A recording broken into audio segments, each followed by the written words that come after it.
우리 장로회 통합 총회가 제정한 장애인 주일입니다.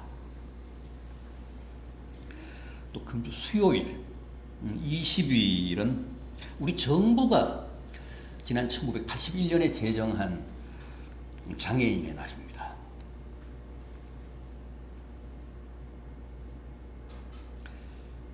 성경은 신구약이 다 그렇습니다만은 장애인에 대한 관심이 참 큽니다. 지대합니다. 특히 주님은 늘 현장에서 장애인들을 많이 상대하셨고 또 장애인들을 많이 고쳐주셨습니다. 복음서를 보면 장애인을 치유하시는, 고쳐주시는 내용이 참 많이 나옵니다. 오늘 본문도 보십시오. 갈릴리 호숫가에서 어느 귀먹고 말 더듬는 장애인을 고쳐주시는 장면인데, 요 다음 장인 8장으로 가면 또 갈릴리 그 호수 마을인 벳세다에서 맹인을 고쳐주시는 얘기도 나옵니다. 그리고 8장 18절에서는 주님이 이런 말씀도 하십니다.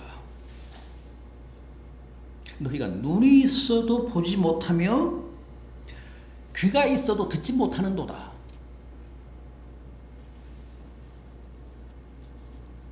그러니까 성경이 말씀하는 장애란, 주님이 관심하시는 장애란 귀먹고 말 더듬는 육체적인 장애뿐 아니라 눈이 있어도 보지 못하고 혀가 있어도 말하지 못하고 귀가 있어도 듣지 못하는 정신적인 장애, 영적인 장애도 겨냥하고 계신다는 겁니다.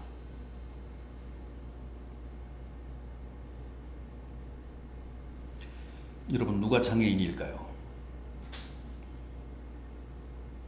목발을 짚거나 보청기를 하거나 휠체어를 타거나 무슨 안내견의 도움을 받는 맹인들만 장애인입니까?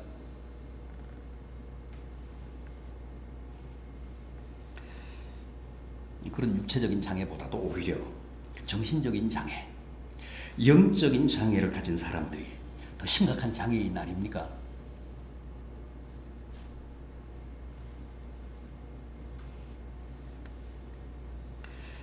정신적인 장애, 영적인 장애를 가진 사람들이 더욱 주님의 구원이 절실한 진정한 장애인들 아닙니까?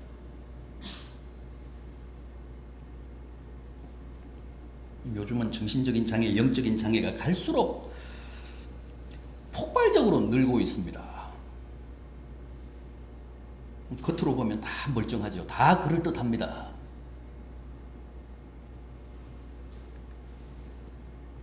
그런데 가까이 가보면 속을 들여다보면 장애인 아닌 사람이 없습니다.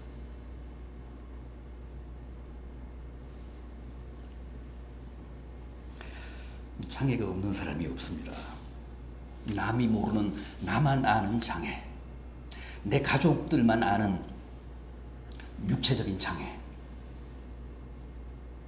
한두 가지씩은 다 가지고 있습니다.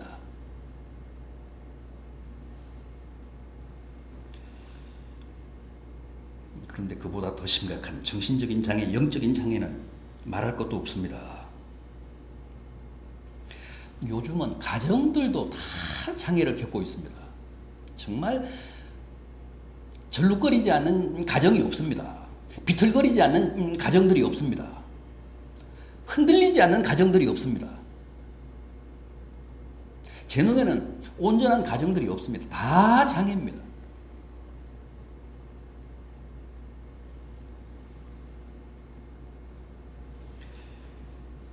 이사야 선지자가 당시 이스라엘에 대해 어떤 진단을 했습니까? 온 마음이 병들고 발바닥에서 머리끝까지 성한 곳이 없다고 하지 않았습니까? 그런데 지금 우리가 딱 그렇습니다. 멀쩡한 사지가 없습니다.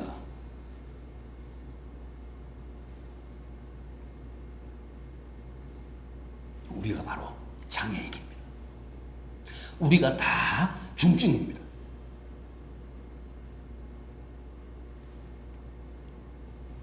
여러분들은 잘 키우셔서 자녀들이 다 반듯합니다만은 우리 아이들은 둘 다 장애가 있습니다.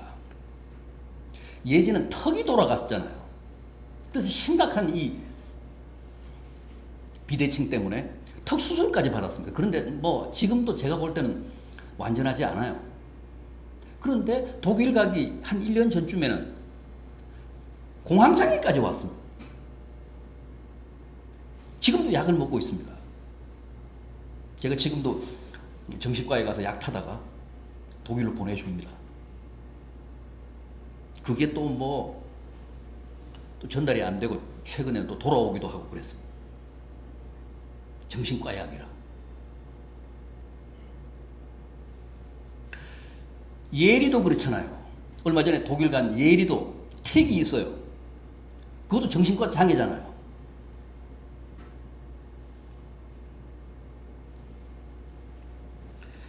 없는 것 같고 멀쩡한 것 같고 남의 얘기인 것 같아도 따지고 보면 우리가 다 그 장본인들인 장애인들입니다.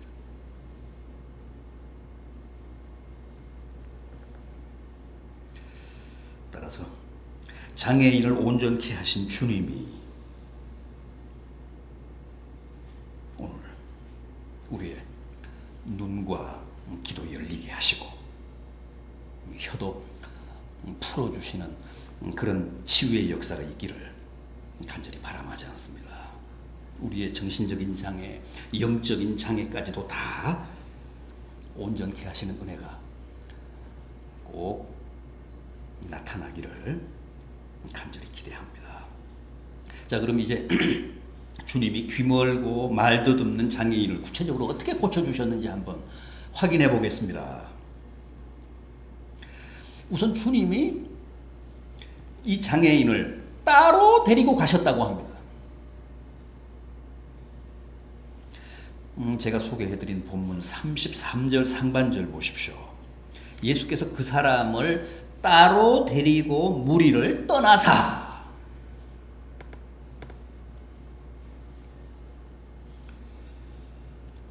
일단 귀먹고 어눌한 장애인을 무리에서 불러내사 따로 만나 주셨다는 겁니다.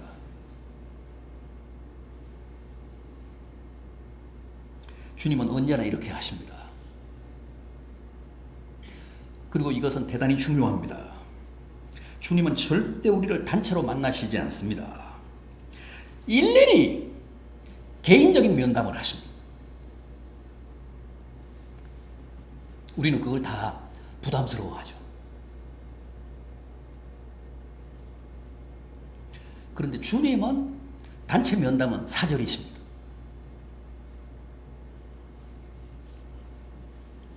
오늘 우리가 이렇게 같은 시간대에 같은 장소에서 예배를 드리고 기도를 드리고 있습니다만은 주님은 절대 우리를 도매금으로 만나시지 않고 1대1로 만나십니다.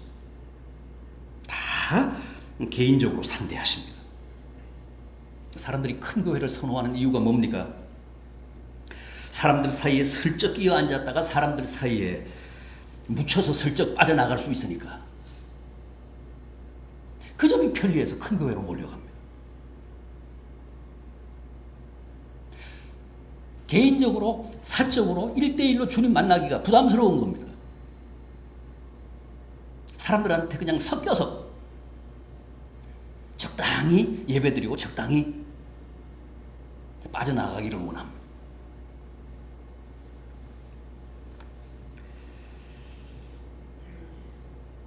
그러나 주님은 우리를 그렇게 만나시지 않습니다.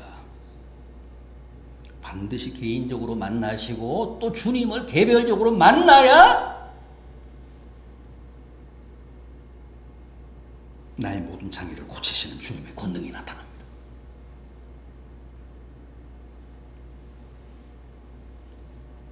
요 다음 장인 8장에 나오는 맹인 고치신 이야기도 마찬가지입니다. 8장 23절을 보십시오. 8장 23절을 보십시오.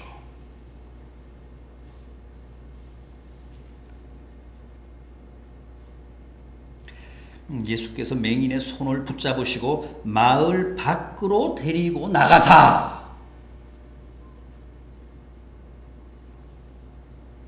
패턴이 똑같습니다. 항상 무리 가운데서 불러내십니다.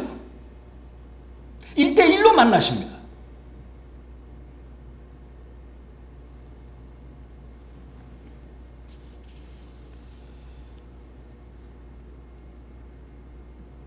가끔 그런 분들이 있습니다.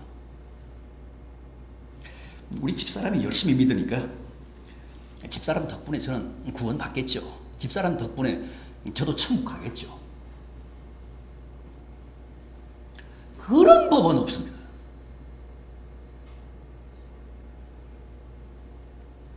아내가 아무리 잘 믿어도 아내 치맛자락 잡고 천국 갈 남편 없습니다. 남편이 아무리 잘 믿어도 남편 바지가랭이 잡고 천국 갈 아내 없습니다. 부모가 아무리 잘 믿어도 부모 덕분에 천국 갈 자식들 없습니다.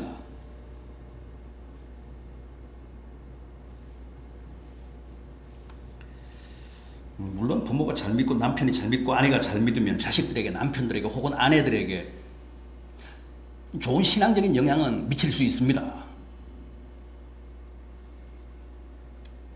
그건 사실입니다. 그러나 그것은 어디까지나 자식을 부모된 내가 신앙적으로 돕는 것이지 남편을 위해 혹은 아내를 위해 기도로 중보하는 것이지 하나님 앞에서 주님 앞에서 내가 자식을 대신할 수는 없습니다.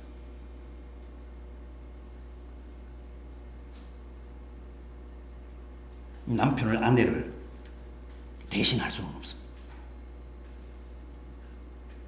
우리는 다 각자가 하나님 앞에서 고독한 단독자입니다.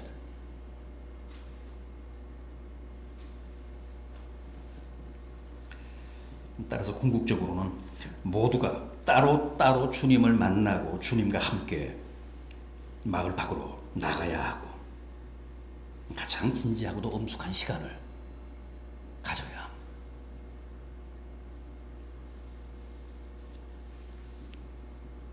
합니다. 그래야 우리의 눈이 열리고 귀가 트이고 혀가 풀리는 역사뿐만 아니라 우리의 정신과 영혼의 장애까지도 온전케 되는 치유의 이적을 체험할 수 있습니다. 무조건 1대1로 주님을 만나야 합니다. 1대1의 관계를 만들어야 합니다. 또 다음은 어떻게 하셨습니까? 믿음을 고무하셨습니다. 믿음을 자극하셨습니다. 33절 하반절을 보십시오. 오늘 본문 33절 하반절을 보십시오. 손가락을 그의 양귀에 넣고 침을 뱉어 그의 혀에 손을 대시며 이 대목, 이 장면 어떻게 생각하십니까? 참 특이하지 않습니까? 어떻게 보면 좀 주술적인 냄새가 납니다. 주님이 손가락을 그 사람, 그 장애인 귀에다가 넣으시고 또 침을 뱉어서 그의 혀에 대셨다고 합니다. 손을.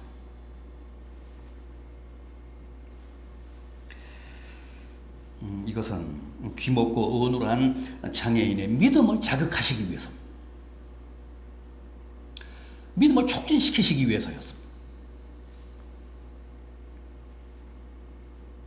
주님은 이런 식의 접촉을 통해서 장애인의 믿음을 자극하신 겁니다. 말을 들을 수 없었기 때문에 또 귀로 사람의 말을 들을 수 없었기 때문에 이런 스킨십을 통해서 그 장애인과 소통하신 겁니다.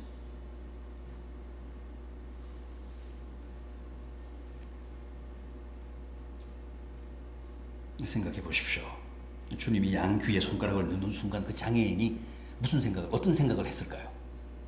아, 이제 주님이 내 길을 뚫어주시는가 보다.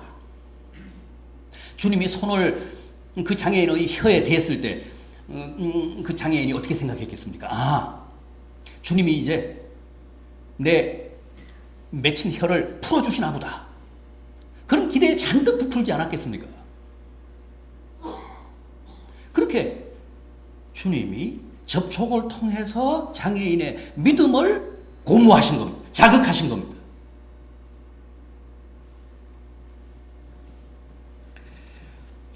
사람의 말을 들을 수 없었기 때문에 귀에 손가락을 넣으신 거고, 혀가 굳어서 어눌했기 때문에 혀에 손을 대신 겁니다. 그 장애인과 소통하신 겁니다.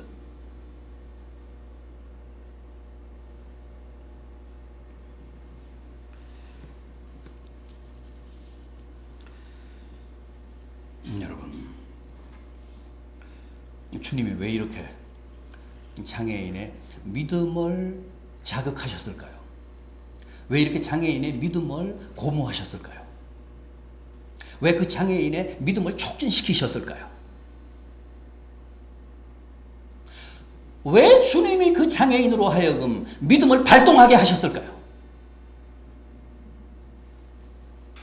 믿음이 없는 곳에는 절대 기적이 없기 때문에 그렇습니다. 믿음이 없는 곳에는 치유가 없습니다. 주님이 뭐라고 하셨습니까? 네 믿음이 너를 구원했다 그러시지 않았습니까? 믿음이 없는 곳에는 구원이 없습니다.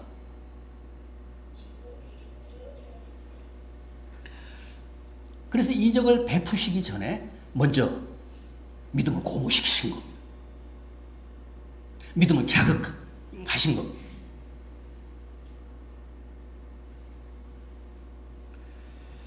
믿음이 없는 곳에는 기적이 일어나지 않습니다. 오늘 본문 바로 앞장인 6장 5절 이하를 보면 주님이 자기 고향에서는 아무런 기적도 아무런 이적도 행하실 수 없었다고 했습니다. 왜요? 고향 사람들이 주님을 믿지 않았기 때문이라고 합니다.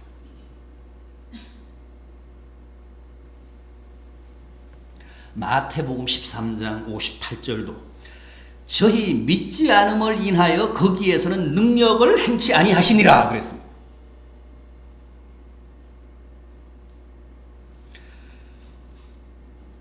믿지 않는 사람들 앞에서는 주님이 이적을 행하시지 않았습니다.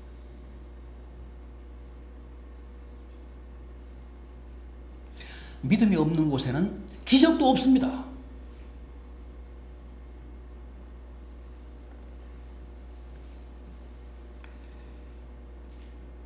그렇다면 믿지 않는 곳에는 왜 하나님의 기적이 일어나지 않을까요? 믿음이 없는 곳에는 왜 주님이 이적을 베풀지 않으셨을까요? 믿음이 없는 곳에는 기적이 일어나 봐야 그게 하나님의 영광이 되기는커녕 오히려 욕이 되기 때문에 그렇습니다.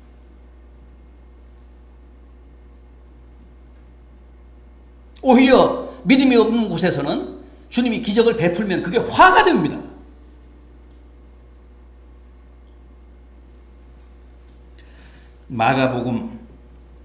이 마가복음 3장을 보면 주님이 안식일에 회당에서 한쪽 손이 불구가 된 사람을, 한쪽 손이 불구가 된 장애인을 고쳐주신 얘기가 나옵니다.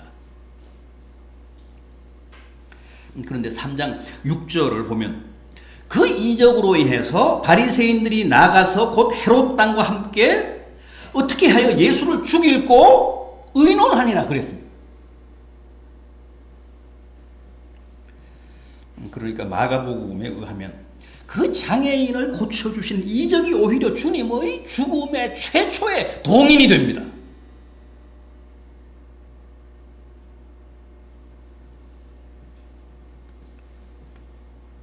죽은 나사로를 살리신 이적도 마찬가지입니다. 요한복음 11장 53절입니다. 이날부터 저희가 예수를 죽이려고 모의하니라.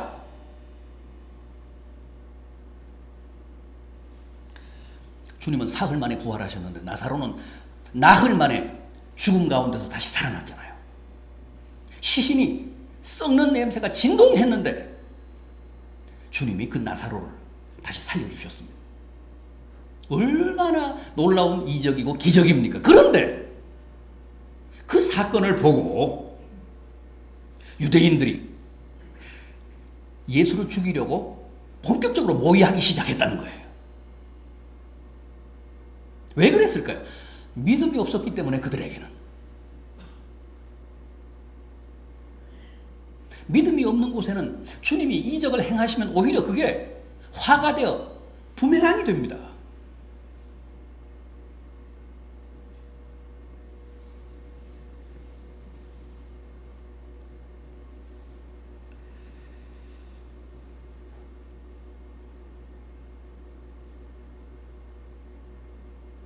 오늘 본문 36절도 마찬가지입니다. 오늘 본문 36절을 보십시오. 예수께서 그들에게 경고하사 아무에게도 이르지 말라.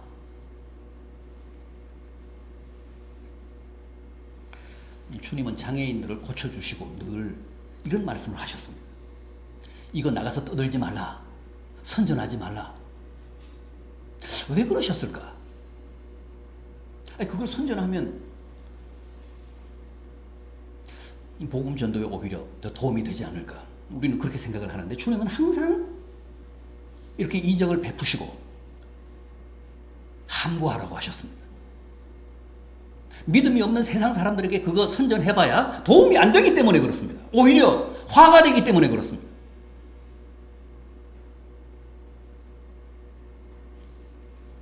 주님이 그렇게 당부를 하셨음에도 불구하고 또 사람들이 나가서 그걸 막 선전했다는 거예요. 그 주님께 도움이 안 됩니다. 유대인들이 그 얘기 때문에 주님을 더 박해합니다.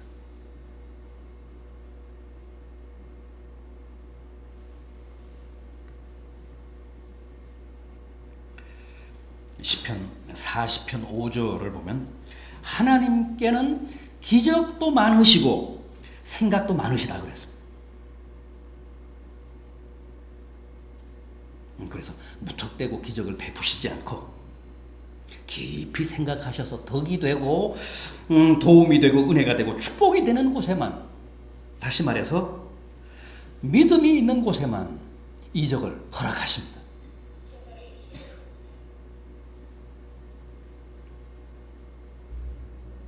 그러니까 주님의 권능은 언제나 우리의 믿음을 만나야 비로소 놀라운 영적인 시너지가 발생하면서 기적이 일어납니다. 그게 성경이 말씀하는 이적의 법칙이고 기적의 공식입니다. 주님의 권능만으로는 안 되고 반드시 그 이적을 감당할 수 있는 우리의 믿음이 있을 때 실제 기적이 일어납니다.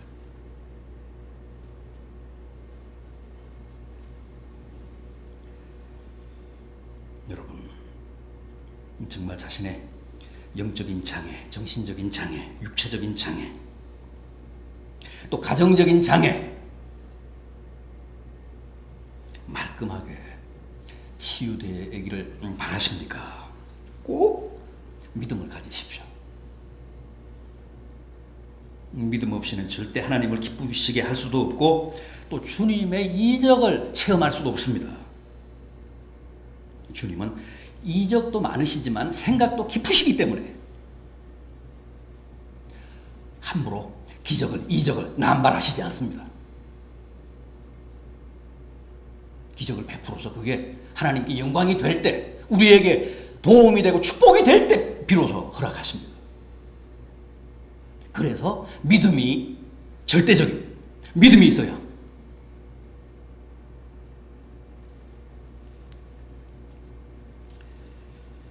꼭 믿음을 가지셔서 눈이 열리고 귀가 트이고 혀가 풀리는 주님의 이적을 체험하는 복된 성도들 되시기를 바람하지 않습니다. 이제 마지막 과정입니다. 어떻게 하셨다고 합니까? 하늘을 우러러 보셨다고 합니다. 34절 상반절 보십시오. 하늘을 우러러 탄식하시며. 여기서 하나님, 주님이 하늘을 우러러 보셨다는 것은 기도하셨다는 뜻입니다. 하늘을 우러러 보는 것은 유대인들의 전통적인 기도 방식이잖아요. 우리는 기도할 때 다소곳이 고개를 숙이고 눈을 감고 두 손을 모으고 기도합니다만, 유대인들은 하늘을 우러러보며 기도합니다. 또 많은 사람들은 손을 들고 기도합니다. 겟세마네의 그 주님의 기도를 보면, 주님은 뭐 손은 안 드셨지만 손을 모으고 하늘을 우러러보면서 기도하시잖아요. 눈을 뜨고.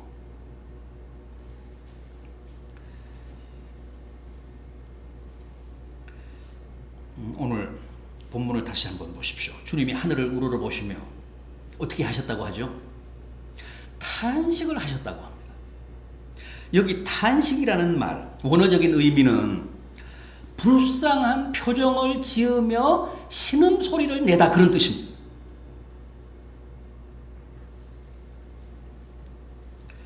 그만큼 가슴에서 우러러 나오는 절절한 연민으로 신음과도 같은 기도를 바쳤다는 뜻입니다. 여러분, 기도 없는 이적은 없습니다. 이적은 항상 기도 응답입니다. 기도 응답의 결과입니다. 기도 응답의 열매입니다. 주님도 하늘을 우러러 신음 같은 기도를 드리며 눈 멀고 어눌한 장애인을 고치셨습니다. 하물며 우리들이겠습니까?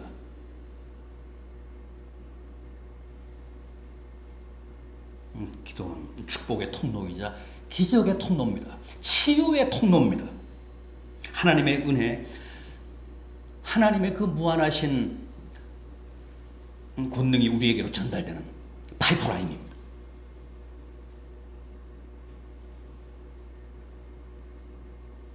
진심으로 영적인 장애, 정신적인 장애, 육체적인 장애, 가정적인 장애에서 노연하기를 원하신다면 꼭 기도하셔야 합니다. 기도는 필수입니다.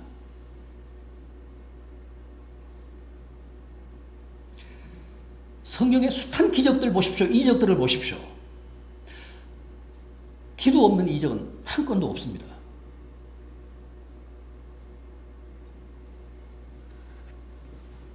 주님처럼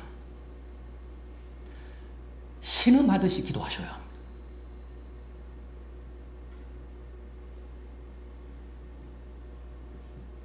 그렇게 간절히 절절히 기도하시면 반드시 귀가 열리고 혀가 풀리고 내 정신적인 장애, 영적인 장애가 다 해소됩니다.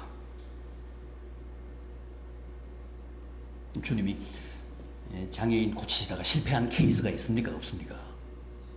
없습니다.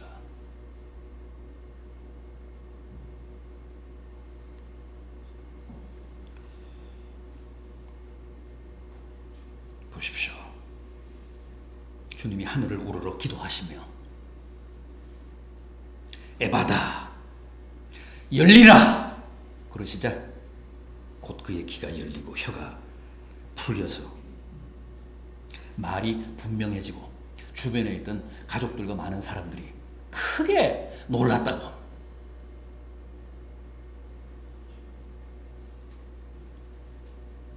부디 주님을 꼭 개인적으로 만나십시오.